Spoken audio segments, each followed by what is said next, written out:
Good to have you with us on this New Year's Eve day. 2021 is ending much like it began, with a holiday-driven COVID surge.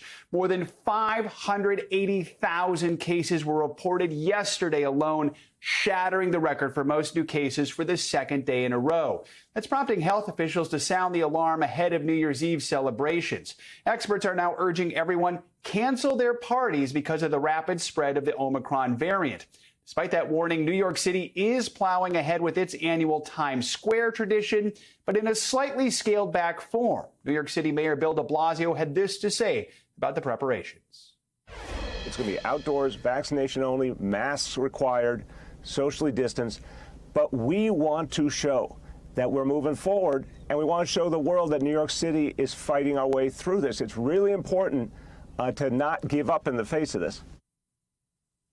But New York has once again become the country's COVID epicenter. The state's positivity rate now 22%. That means more than 1 out of every 5 COVID tests coming back positive. Healthcare workers in the state say the system may not be able to handle another post-holiday surge.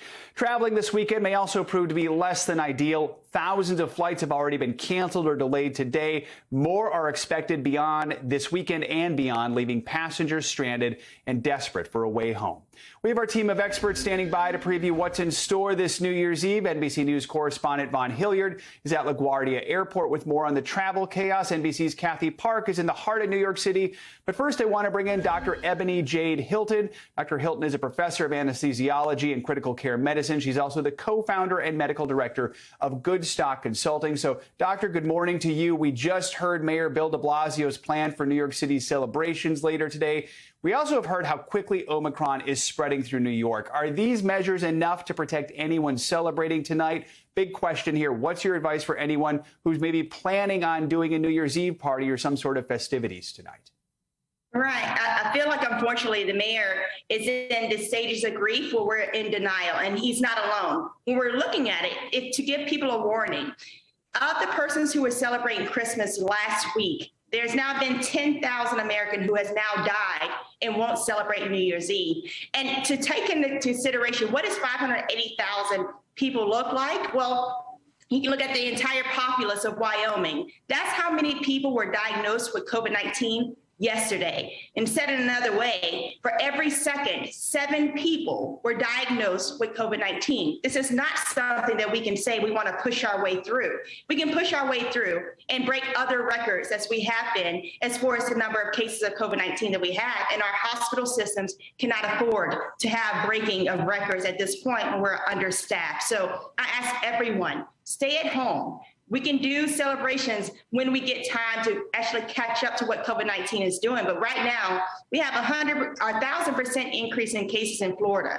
We have New York City with 400% increase in their pediatric hospitalizations. We have outbreaks in Breckenridge and in Aspen, Colorado. So you said wildfires, a wildfire COVID there too. In Ohio, we had to call in the National Guard to help with the hospitalizations that are occurring. This is throughout our entire nation. There is no state at this point that has low transmission. So stay home, be safe, wear that N95 mask, not just a mask, and get tested. That's the only thing we're going to be able to do to get through this next wave of Omicron. All those examples help put everything into perspective. Now, the New York Times says the FDA is planning to authorize Pfizer COVID booster shots for kids 12 to 15 years old within the next couple days. This comes as hospitalization rates among children are rising. Kids are going to return from winter break next week. How much could this help slow the spread of Omicron and protect kids at school? I mean, at this point, we need to do everything we can to protect children. We have 7.5 million kids who have been infected with COVID-19. And put that in perspective, that's 1 in every 10 children in the United States of America. Again, we have allowed 1 in every 10 children to be infected by a virus that we do not know the long-term consequences. And unfortunately, at this point, at least 530 children have died throughout this year alone. In total, about 700 kids. And that tells you just how steep of an incline we've had in the infection rate of our children. And so we have to think differently. And vaccinating those kids and having them boosted is going to be one means by which we can protect them. But the others, again, have to be mitigating the spread by wearing those N95 masks, avoiding large crowds, especially those that are indoors, ensuring adequate ventilation if you are indoors, and then given the time for everyone in our nation to be vaccinated. But at this point, 89 million Americans remain unvaccinated, and about 51 million of those are children. So we must do what we can do to protect them. Doctor, I want to talk about some important news overseas. South African health officials say the country is now past the peak of Omicron there with no big spike in deaths. But Dr. Anthony Fauci says the U.S. is still weeks away from a possible peak. Let's take a listen. It certainly peaked pretty quickly in South Africa. It went up almost vertically and turned around very quickly. I would imagine, given the size of our country and the diversity of vaccination versus not vaccination, that it likely will be more than a couple of weeks, probably by the end of January, I would think. If this continues for weeks, what does that mean for our stressed healthcare system and really for our daily lives in the next few weeks? What it means is that we will have a lot of people die, and that's quite unfortunate because it is largely what Dr. Fauci is saying, but not saying is that it is largely related to the behavior choices that Americans are making. In South Africa, they're taking COVID-19 seriously. And when they had the outbreak, they started to roll back and say, how do we, again, place these preventative measures in place? And instead, what we have is our leading agency saying that now you can reduce your quarantine from 10 days to 5 days, right? We're asking people to follow some type of code and some type of honor code when we've shown back in July that persons who were not vaccinated said that they were, so they didn't have to wear a mask. This is the wrong move to make. We need to put up more safeguards to keep the public safe, and especially, again, when we're seeing more and more children being infected from COVID-19. At this point, for the last 20 weeks, there's been 100,000 children being diagnosed with COVID-19 each week. That is an abysmal thing that should shock all of us as far as Americans to say, who is sacred if our kids are not? So that's the difference between us and South America or South Africa, is that you're not taking this seriously. Dr. Hilton, always appreciate your candor and your expertise. Wishing you a healthy and happy new year. Thanks so much for joining us. The combination of Omicron and severe weather is creating headaches for travelers. It has been a major problem since Christmas, with little relief for flyers hoping the travel outlook would improve. Already this morning, more than 1,000 flights have been canceled at airports around the U.S. That comes after more than 1,400 were canceled yesterday. The surging number of COVID cases is taking a toll on airline workers and their passengers. NBC News correspondent Vaughn Hillier joins us now from LaGuardia Airport in New York City. Vaughn, good morning to you. So walk us through what you're seeing at LaGuardia right now. How bad is the situation there and at airports all around the country?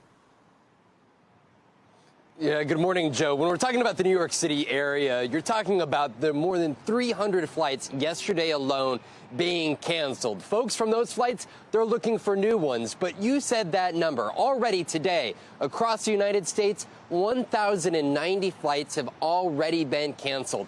Just look at what airline travelers have endured over this last week. You're talking about 1,438 flights that were canceled yesterday, more than 1,000 the day before, more than 1,200 the day before that, more than 1,400 on Monday. This is stress on this airline system right now, in part due to Omicron. You've seen these airlines acknowledge staffing issues. That is why you heard from the Delta CEO last week urge the Biden administration to lower the number of days in which COVID individuals with COVID who are vaccinated are required to quarantine because of the staffing issues that these airliners face. But you're also taking into account the weather that is hitting across the country, not only in the Pacific Northwest, where there were more than 100 flights canceled out of Seattle yesterday, but you also got to take into account there in the Colorado area. Already 170 flights canceled for today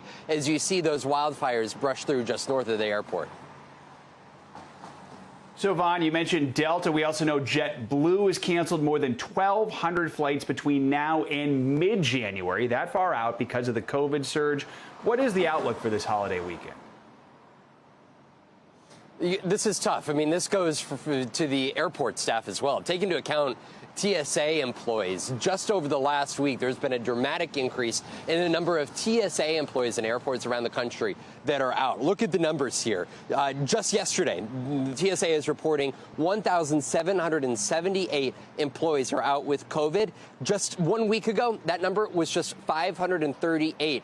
And that's where you hear from Dr. Hilton there talk about these numbers expected here over the coming weeks. That is why you're seeing these airlines get out in front of this, acknowledging and telling these passengers, even canceling flights days or even weeks in advance here. And you also got to take into account this weekend here, there's Winter Storm Frida that is materializing in Colorado, Arizona, New Mexico, sweeping across today throughout the Midwest, Kansas, Iowa, Michigan. It is expected to hit New York, Ohio come tomorrow. It is only expected to become worse here at these airports in the coming days.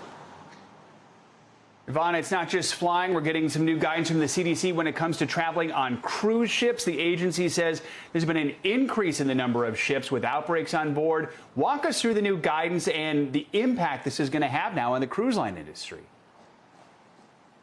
The CDC statement yesterday was quite telling and quite short. It simply came down to, quote, avoid cruise travel. Yet you continue to see thousands of Americans hit the seas here. And the reason the CDC came out with this warning was because they are now investigating more than 80% of the current cruise liners that are in U.S. waters or expected to enter U.S. waters for COVID outbreaks. Essentially, the number of COVID cases, active COVID cases on these cruise ships have met the threshold in which that has led them to begin investigating. 91 cruise ships currently out in the seas right now are under investigation by the CDC for potential COVID outbreaks. Joe? Yeah, the guidance, avoid cruises regardless of vaccination status. That was what was just so eye-catching about that headline. Vaughn Hilliard, thanks so much for your reporting. Let's bring in NBC News correspondent Kathy Park for more on what to expect this New Year's Eve. Kathy, good morning to you. You're right there in the heart of Times Square. Talk about what you're seeing and what are the steps they're trying to take to keep spectators safe.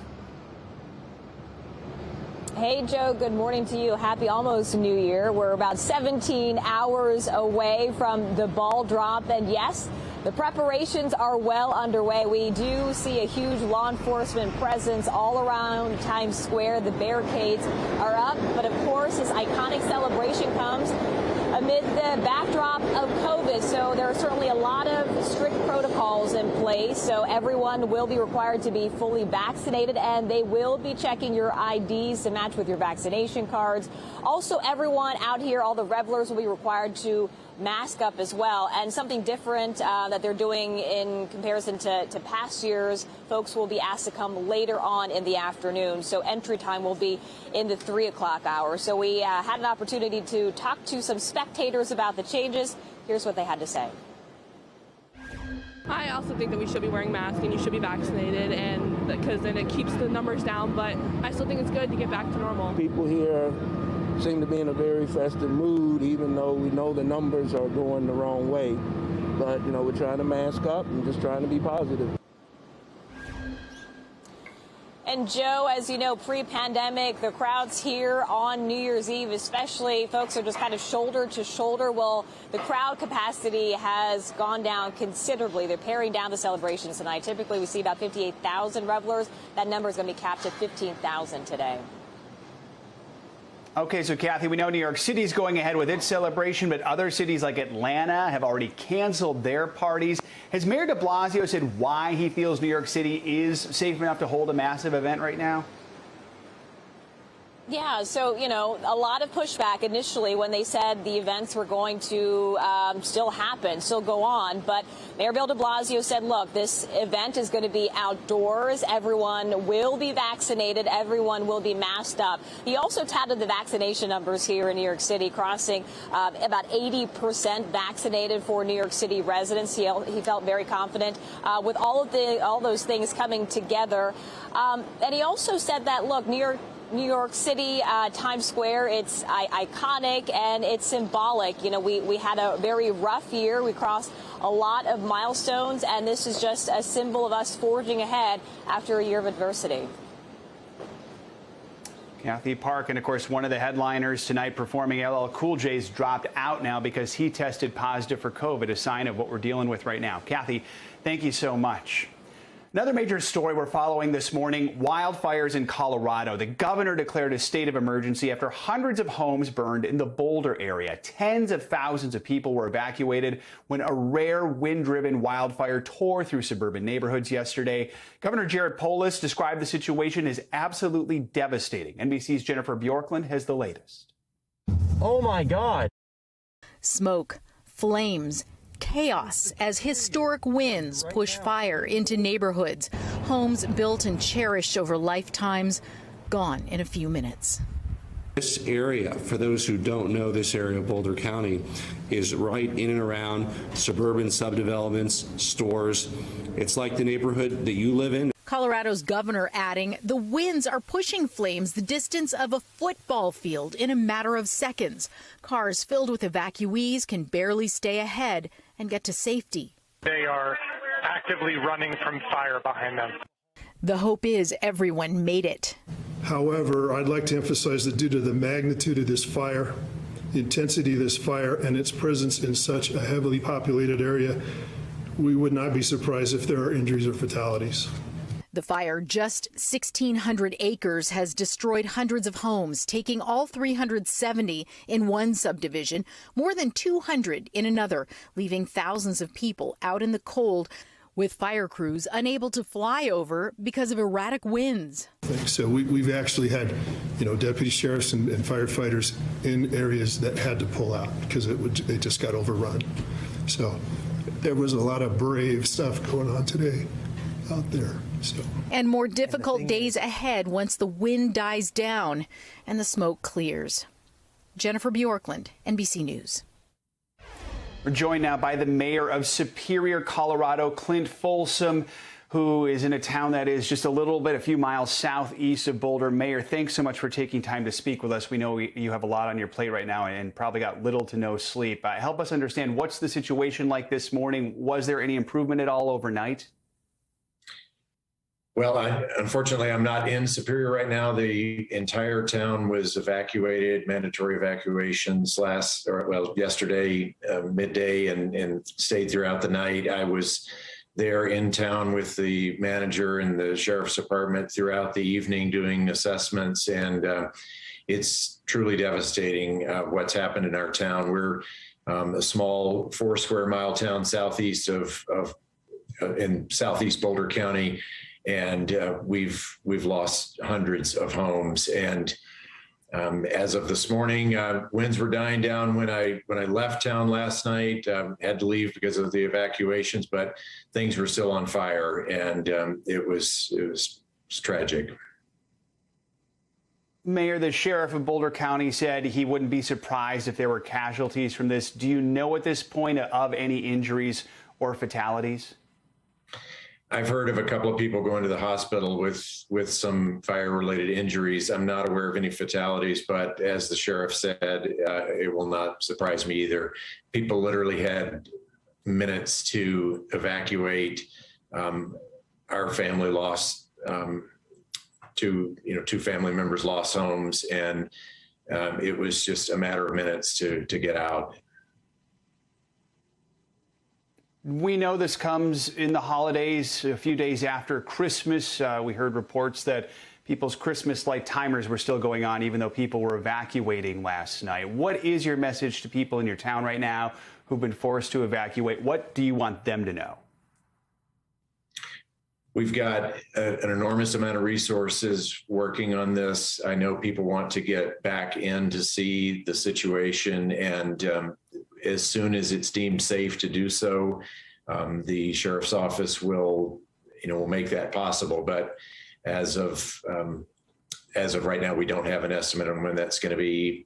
We are expecting cold winter weather, which is going to make things challenging.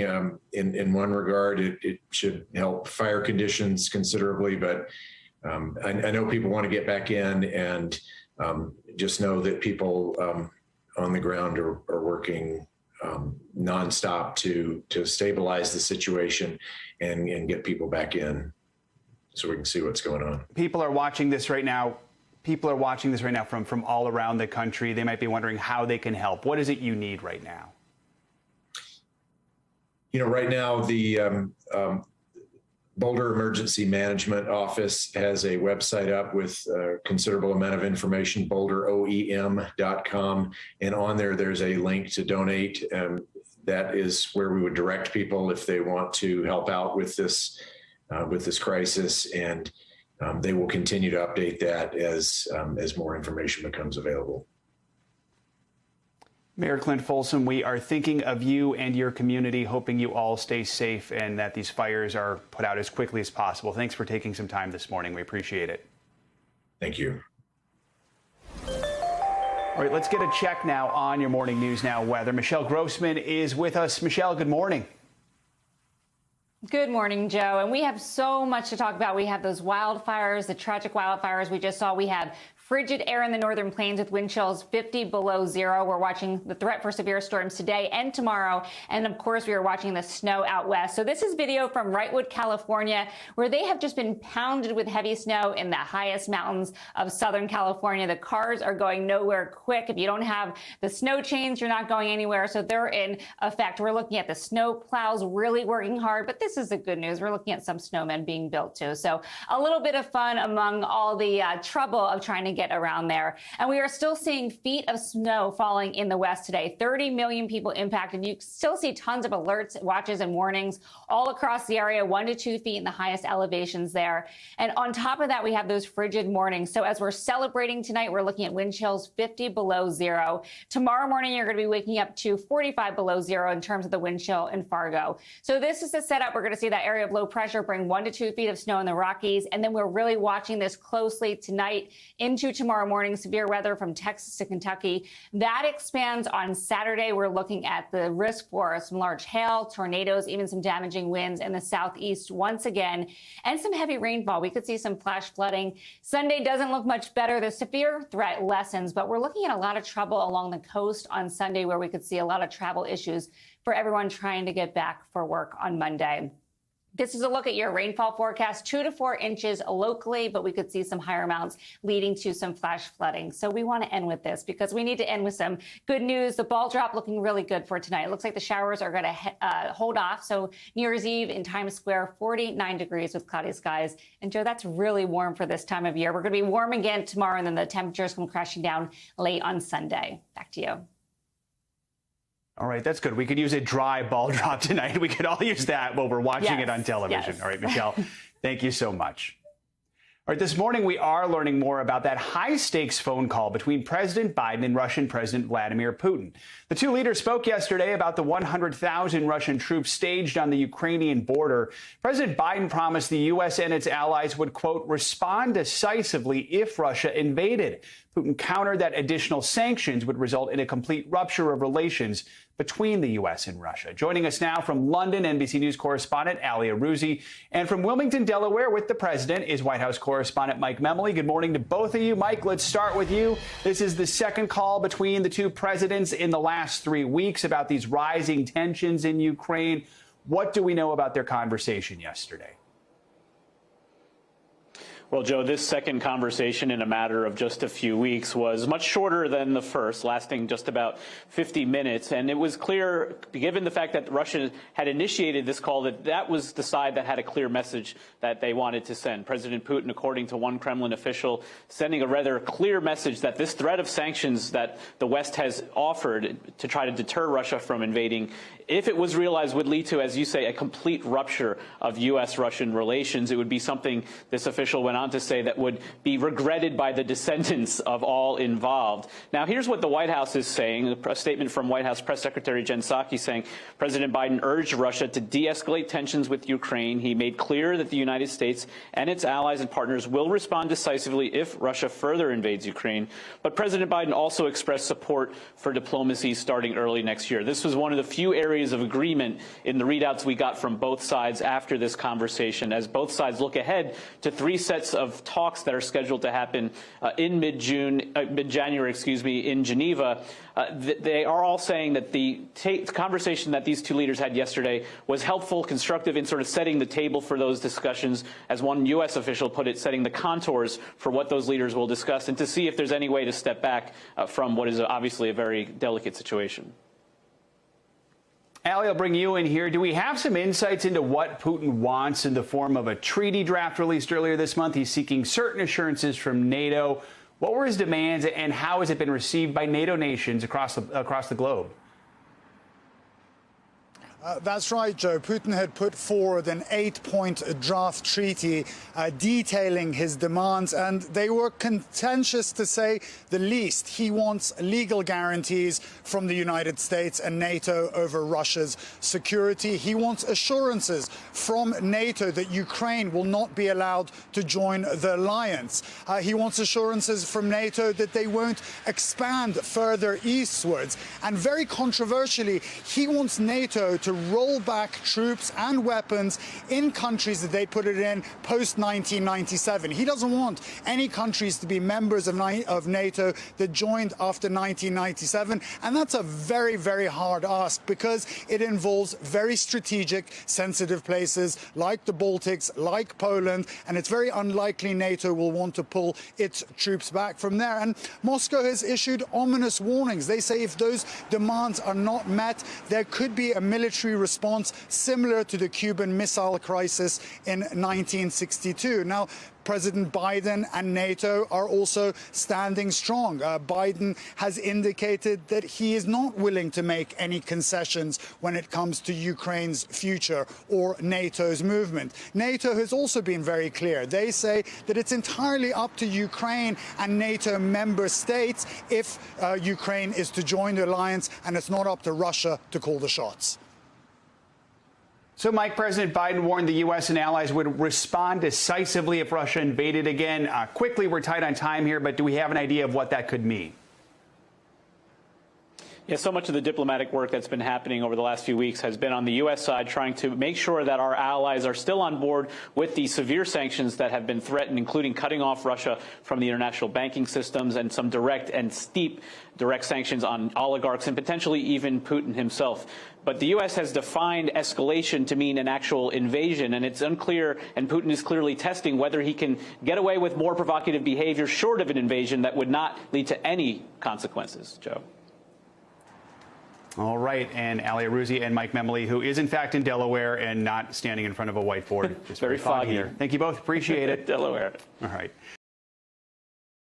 Thanks for watching our YouTube channel. Follow today's top stories and breaking news by downloading the NBC News app.